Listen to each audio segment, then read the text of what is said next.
Bare root perennials are a great way to get a lot of plants and save a little bit of money, and all you have to do is start a little bit earlier in the season. I've got with me two garden staples today. I've got daylilies and hosta. Every garden needs one of these, so I thought it'd be a great place to start. First things first, when the package arrives, you'll notice the roots are packed in a little bit of peat moss.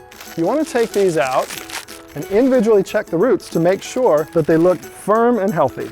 These roots look great. Now all we want to do is give them a quick soak in a little bit of warm water to allow the roots to soak up a little bit of moisture before we put them in a pot.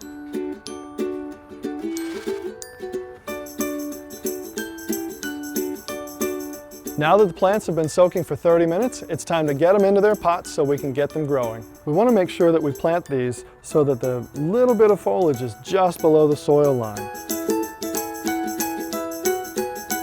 We want to make sure that the hosta eye is buried just below the soil, not sticking up entirely. Now that we've got our hosta and daylilies all potted up, all we have to do is water them in, set them in a warm location, and in about 6 to 8 weeks, we'll be ready to transplant these into the garden.